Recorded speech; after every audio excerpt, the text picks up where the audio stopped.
Next हम लोग next article पे उठा रहे हैं, that is our characteristics of chemical change.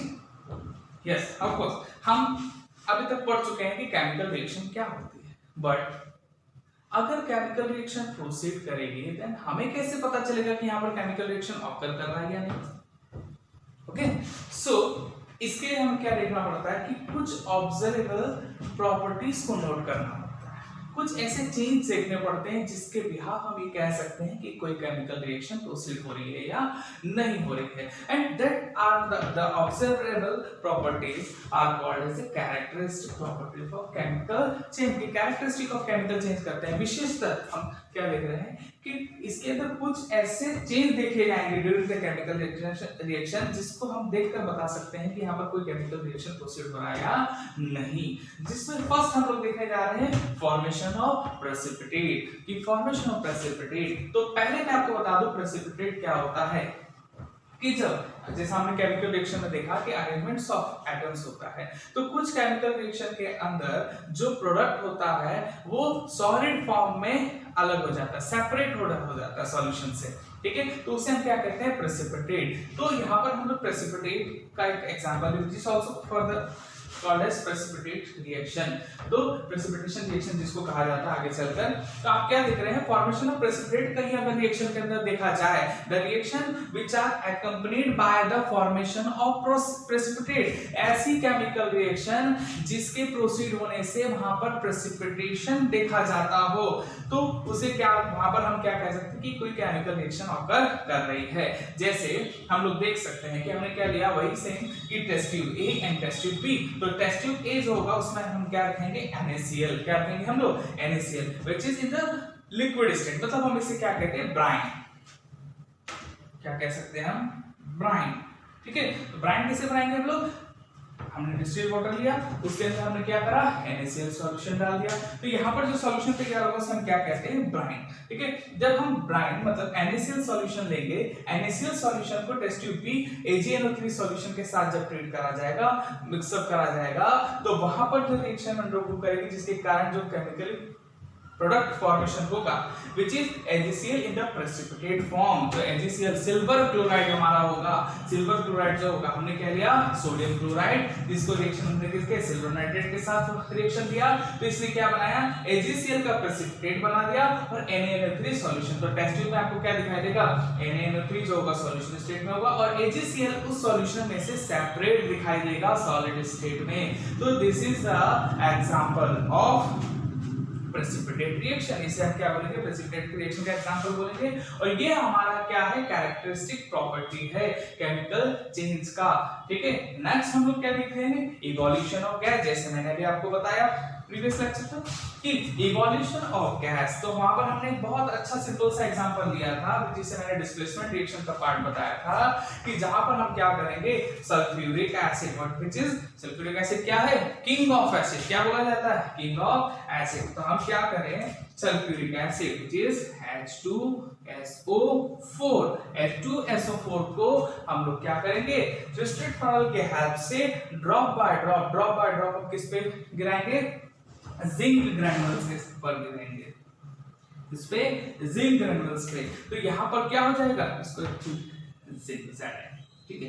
तो सिंबॉलिक रिप्रेजेंटेशन पे हम लोग केमिकल रिएक्शन का इक्वेशन जब लिखेंगे तब मैं आपको बताऊंगा कि सिंबॉलिक रिप्रेजेंटेशन कैसे करेंगे इसका। तो H2SO4 when react with the zinc जो थ्रिस्टेड फनल के हेल्प से आप धीरे-धीरे ड्रॉप कर रहे हैं यहां पर क्या H2SO4, तो वहां पर जिंक के साथ ये अरेंजमेंट करेगा, अरेंजमेंट होगा और क्या देखा जाएगा कि जिंक जो होगा हमारा जिंक क्या होगा हाईली रिएक्टिव होने के कारण H2 को डिस्प्लेस करेगा यहां से एंड इट्स फॉर्म